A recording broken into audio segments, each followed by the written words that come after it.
Hello everyone, and welcome to another Dark Ground video. In this video, does Bigfoot exist? We go into the folklore, the legend, the sightings, and the stories of this cryptid. So stay tuned.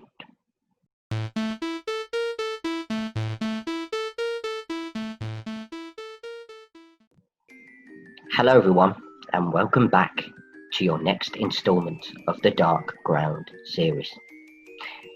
In this video, as you'll have heard from the intro, we will be talking about the cryptid and the legend that is Bigfoot.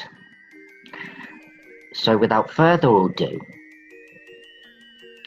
in North American folklore, Bigfoot or Sasquatch is a hairy, upright walking, ape-like creature who reportedly dwells in the wilderness and leaves behind footprints. Strongly associated with the Pacific Northwest, particularly Oregon, Washington, and British Columbia, individuals claim to see the creature across North America. Over the years, the creature has inspired numerous commercial ventures and, of course, hoaxes. Folklorists trace the figure of Bigfoot to a combination of factors and sources, including folklore surrounding the European wild man figure, folk belief among Native Americans and loggers, and a cultural increase in environmental concerns. A majority of mainstream scientists have historically discounted the existence of Bigfoot, considering it to be a combination of folklore, misidentification, and hoax, rather than a living animal. Now, we go on to the description. People claim to have seen Bigfoot, describing it as a large, hairy, muscular, bipedal ape-like creature. Bipedal meaning standing up on 2 feet, upright.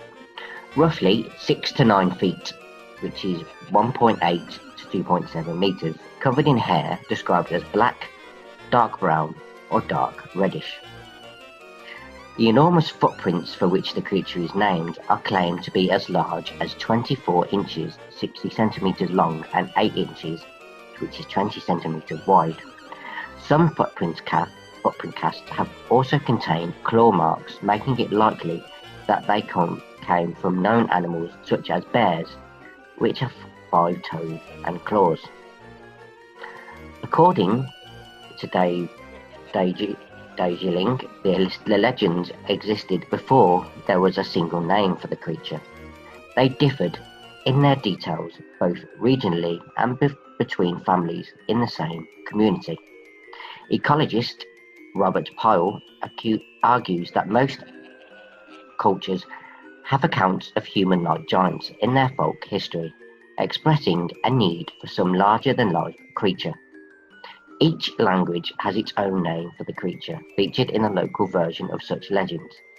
Many names meant something along the lines of wild man or hairy man, although other names described common actions that it was said to perform, such as eating clams or shaking trees. Chief Michelle of the Nalakapamuks at Lytton, British Columbia, told a story to Charles Hill Tout in 1898. He named the creature by a Salesian variant meaning the benign-faced one. Members of the Lumi tales about Semekris, the local version of Bigfoot. The stories are similar to each other in the general description of Semekris, but details differed among various family accounts concerning the creature's diet and activities. Some regional versions tell of more threatening creatures. The Styaka, or Quiquiai, were a nocturnal race. Children were warned against the names, saying the names, lest the monsters hear and come to carry off a person, sometimes to be killed. In 1847, Paul Kane reported stories by the Indians about Skookums, a race of cannibalistic wild men living in the peak of Mount St. Helens in South Washington State. Less menacing versions have also been recorded, such as one by Reverend Elkanah Walker from 1840. Walker was a Protestant missionary who recorded stories of giants among the Indians living near Spokane, Washington. The Indians said that these giants lived on and around the peaks of nearby mountains and stole salmon from the fishermen's nets. In the 1920s, Indian agent J.W. Burns compiled local stories and published them in a series of Canadian newspaper articles. They were accounts told to him by the Stalaos people of Chalice and others. The Stalays and other regional tribes maintained that the Sasquatch was real. They were offended by people telling them that the figure were legendary. According to the Stalays accounts, the Sasquatch preferred white men and spoke the Lillooet language of the people at Port Douglas, British Columbia, and at the head of Harrison Lake. These accounts were published again in 1940. Burns borrowed the term Sasquatch from the Halloween and used it in his articles to describe a hypothetical single type of creature portrayed in the local stories. So, the name Bigfoot first gained renown by a Wyandot chief with that nickname in the 1830s, who derived his name from the immense size of his feet.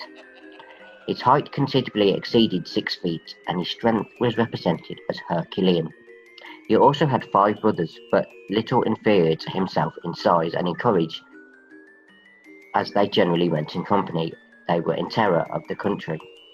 Later in the 19th century, spotted elk were also called Chief Bigfoot.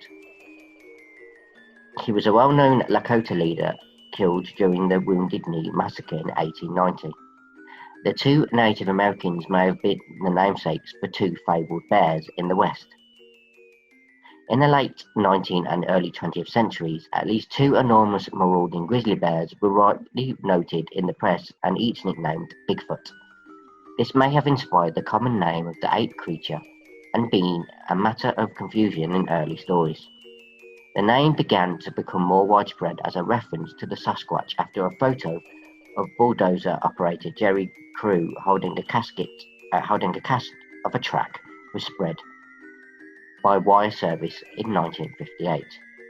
The first grizzly bear, Bigfoot, was reportedly killed near Fresno, California in 1895 after killing sheep for 15 years. His height was estimated at 2,000 pounds, which is 900 kilograms. The second one was active in Idaho in the 1890s and 1900s, between the Snake and Salmon rivers, and nearly supernatural powers were attributed to it. Nearly twice the size of an ordinary grizzly, Bigfoot for years had levied his tribute of prime steers, and no one has been found brave enough or clever enough to catch or kill him. With a single blow of his giant paw, he kills the largest and best animal he can find, and he usually takes the pick of the herd. He makes a single meal of the animal, and it is usually a meal that will provide a camp full of men for a week, and disappears, never to return to that locality again that season. Now we get on to sightings. About 1/3 of all claims of Bigfoot sightings are located in the Pacific Northwest, with the remaining reports spread throughout the rest of North America. Most reports are considered mistakes or hoaxes, even by those researchers who say that Bigfoot exists. Bigfoot has become better known and a phenomenon in popular culture, and sightings have spread throughout North America, but specifically in Windber, PA, rural areas of the Great Lakes region and the southeastern United States have been sources of numerous reports of Bigfoot sightings. In addition to the Pacific Northwest, the debate over the legitimacy of Bigfoot sightings reached a peak in the 1970s, and Bigfoot has been regarded as the first widely popularized example of pseudoscience in American culture. Various explanations have been suggested for the sightings and to offer conjecture on what type of creature Bigfoot might be. Scientists typically attribute sightings either to hoaxes or to misidentification of known animals and their tracks, particularly black bears. So, misidentification. In 2007, the Bigfoot Field Research Organisation put forward some photos which they claimed showed a juvenile Bigfoot. The Pennsylvania Game Commission, however, said that the photos were of a bear with a mange. Anthropologist Jeffrey Meldrum and Ohio scientist Jason Jarvis, on the other hand, said that the limb proportions of the creature were not bear-like. They were more like a chimpanzee. No hoaxes. Both Bigfoot believers and non-believers agree that many of the reported sightings are hoaxes or misidentified animals. Author Jerome Clark argues that the Jacko affair was a hoax, involving an 1884 newspaper report of an ape-like creature captured in British Columbia.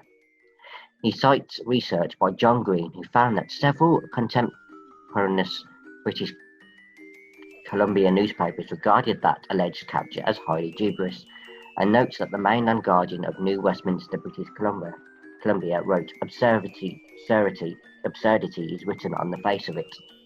Tom Biscardi is a long-time Bigfoot enthusiast and CEO of Searching for Bigfoot, Inc.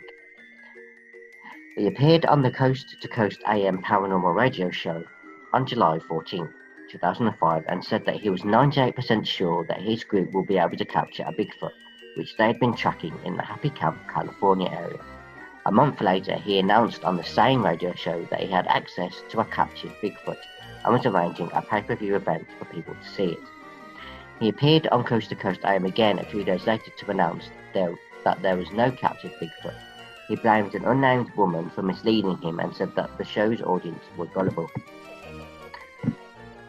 On July 9, 2008, Rick Dyer and Matthew Whitten posted a video to YouTube claiming that they discovered the body of a dead Sasquatch in a forest in northern Georgia.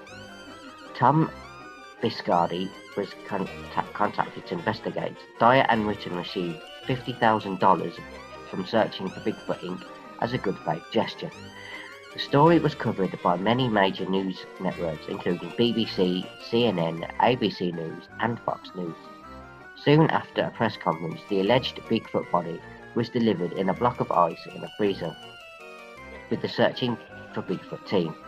When the contents were thawed, observers found that the hair was not real, the head was hollow, and the feet were rubber. Dyer and Whitten admitted that it was a hoax after being confronted by Steve Coles, Executive Director of SasquatchDetective.com. In August 2012, a man in Montana was killed by a car while perpetrating a Bigfoot hoax using a ghillie suit. Not very smart if you ask me on that one. In July 2014, Rick Dwyer, perpetrator of a previous Bigfoot hoax, said that he'd killed a Bigfoot creature in September 2012 outside San Antonio, Texas. He said that he had scientific tests performed on the body, from DNA tests to 3D optical scans to body scans. It is the real deal, it's Bigfoot, and Bigfoot's here, and I shot it. And now I'm proving it to the world. He said that he had kept the body in a hidden location and he intended to take it on tour across North America in 2014. He released photos of the body and a video showing a few individuals' reactions to seeing it, but never released any of the tests or scans. He refused to disclose the tests or to provide biological samples. He said that the DNA results were done by an undisclosed lab and could not be matched to identify any known animal. Dyer said that he would reveal the body and tests on February 9, 2014 at a news conference at Washington University, but he never made the test results available. After the Phoenix tour, the Bigfoot body was taken to Houston. On March 28, 2014, Dyer admitted on his Facebook page that his Bigfoot corpse was another hoax. He had paid Chris Russell of Twisted Toy Box to manufacture the prop from latex foam and camel hair, which he nicknamed Hank. Dyer earned approximately $60,000 from the tour of the second fake Bigfoot corpse. He said that he did kill a Bigfoot, but did not take the real body on tour for fear that it would be stolen. Now, we're going into the ancient history here. Bigfoot proponents Grover Krantz and Jeffrey H. Bourne believed that Bigfoot could be a relicent population of Gigantopithecus. All Gigantopithecus fossils are found in Asia, but according to Bourne, many species of animals migrated across the Bering Land Bridge, and he suggested that the Gigantopithecus might have done so as well. Gigantopithecus fossils have not been found in the Americas. The only recovered fossils are of mandibles and teeth, leaving uncertainty about Gigantopithecus' location. Krantz has argued that Gigantopithecus blacki could have been bipedal based on his extrapolation of the shape of its mandibles. However, the relevant part of the mandible is not present in any fossils. An alternative view is that the Gigantopithecus was quadrupedal. The Gigantopithecus' enormous mass would have made it difficult for it to adopt a bipedal gait. Matt Cartmill criticises the Gigantopithecus hypothesis. The trouble with this account is that Gigantopithecus was not a hominin, and maybe not even a crown group hominoid. Yet the physical evidence implies that Bigfoot is an upright biped with buttocks and a long snout, permanently adducted hallux. These are hominin autapomorphies not found in other mammals or other bipeds. It seems unlikely that Gigantopithecus would have evolved these uniquely hominin traits in parallel. Bernard G. Campbell writes that Gigantopithecus is in fact extinct. In fact, extinct has been questioned by those who believe it survives as the Yeti of the Himalayas and the Sasquatch of the northwestern American coast, but the evidence of these creatures is not convincing. Primatologist John R. Napier and anthropologist Gordon Strassenberg have suggested a species of Paranthropus as a possible candidate for Bigfoot's identity, such as Paranthropus robustus, which is with its gorilla-like crested skull and bipedal gait, despite the fact that fossils of Paranthropus are found only in Africa. Michael Rugg of the Bigfoot Discovery Museum presented a comparison between human Gigantopithecus and Meganthropus skulls, reconstructions made by Grover Krantz. In episodes 131 and 132 of the Bigfoot Discovery Museum show, he favourably compares a modern tooth suspected of coming from a Bigfoot to the Meganthropus fossil teeth, noting the worn enamel on the occlusal surface. The Meganthropus fossils originated from Asia, and the tooth was found in Santa Cruz, California. Some suggest that Neanderthal, Homo erectus, or Homo heidelbergensis to be the creature, but no remains of any of these creatures have been found in the Americas. Now we get onto the scientific view. In 2013, ZooBank, the non-governmental organisation that is generally accepted by zoologists to assign species names, approved that registration request for the species named Homo sapiens cognatus to be used for the reputed hominid, more familiarly known as Bigfoot or Sasquatch. Cognatus is a Latin term meaning related by blood. The request was made by Dr. Melba S. Ketchum, DVM, Moody Scholar and lead scientist of the Sasquatch Genome Project, following publication of novel North American hominins next generation sequencing of 3 whole genomes and associated studies. Ketchum MS et al. In the De Novo Journals of Science, 13th February 2013. The article examined 111 species of blood tissue, hair, and other specimens characterized and hypothesized to have been obtained from elusive hominins in North America, commonly referred to as Sasquatch. ZooBank is an adjunct to the International Commission on Zoological Nomenclature of ICE or ICZN. The Sasquatch Project is a collaboration of an multidisciplinary team of scientists from independent public and academic laboratories. De Novo is a multidisciplinary scientific journal providing 3 levels of peer review. So that's just some scientific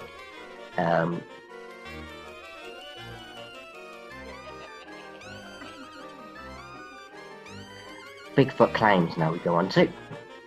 So, after what the Huffington Post described as a 5-year study of purported Bigfoot, also known as Sasquatch DNA samples, but prior to peer review of the work, DNA Diagnostics, a veterinary laboratory headed by veterinarian Melba Ketchum, issued a press release on November the 24th, 2012, claiming that they had found proof that the Sasquatch is a human relative that arose approximately 50,000 years ago as a hybrid cross of modern Homo sapiens with an unknown primate species. Ketchum called for this to be recognised officially, saying that governments at all levels must recognise them as an indigenous people and immediately protect their human and constitutional rights against those who would see in their physical and cultural differences a license to hunt, trap, or kill them. Failing to find a scientific journal that would publish their results, Ketchum announced on February the 13th, 2013, that their research had been published in the De Novo Journal of Science. The Huffington Post discovered that journal's domain had been registered anonymously only 9 days before the announcement. This was the only edition of De Novo and was listed as Volume 1, Issue 1, with its only content being the Ketchum paper. Shortly after publication, the paper was analysed and outlined by Sharon Hill of Doubtful News for the Committee for Skeptical Inquiry. Hill reported on the questionable journal, mismanaged DNA testing and poor quality paper, stating that the few experienced geneticists who viewed the paper reported a dismal opinion of it, noting it made little sense. The Scientist magazine also analysed the paper, reporting that geneticists who have seen the paper are not impressed. To state the obvious, no data or analyses are presented that in any way support the claim that their samples came from a new primate or human-primate hybrid. Leonard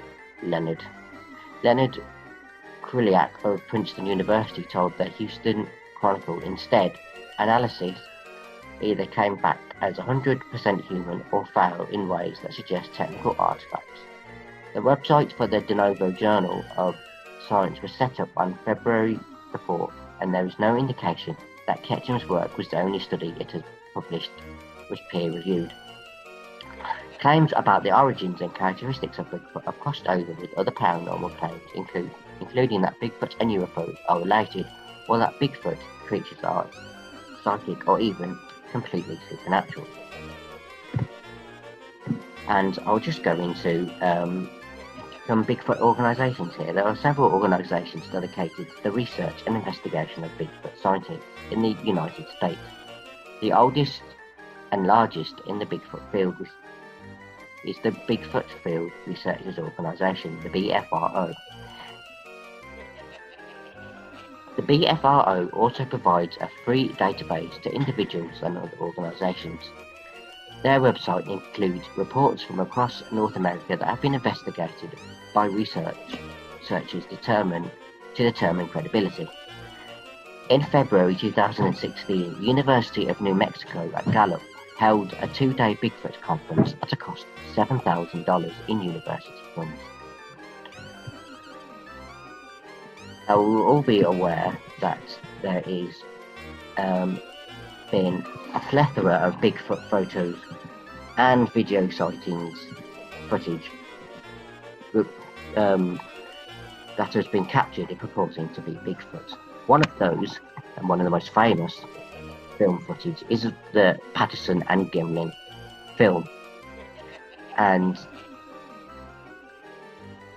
that is well known due to the fact of the grainy image of the Bigfoot walking across the screen, looking back and raising its hand, which you will see on most GIFs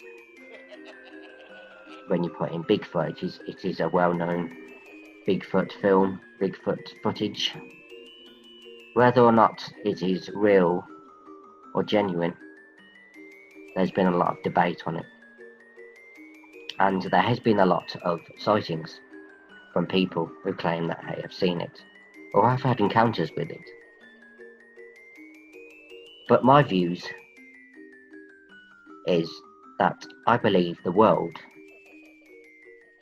to be a bigger place, planet Earth, to be a bigger place than what we know it to be, and that the possibility that Bigfoot or an ape-like creature like Bigfoot could exist, in my opinion, holds a possibility. Because if you only need to look at the fact that only 5% of the ocean, the world's ocean, has been explored, and the floor, only 5% of the ocean floor has been mapped,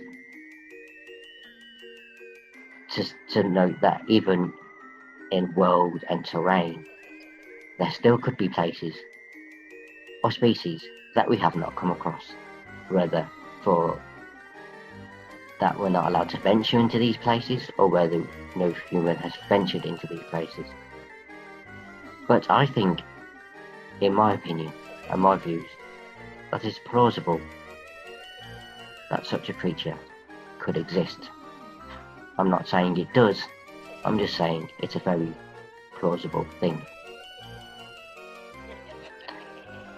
But taking into account that a lot of accounts have been proven to be hoaxes, we will never know.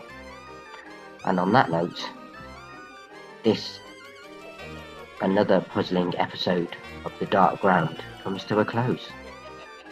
Don't forget to like and subscribe, and leave your comments in the comment section below, and give us your thoughts on what if you think Bigfoot is real, or even if you've had experiences or know people that have had experiences, or come up, research any experiences yourself.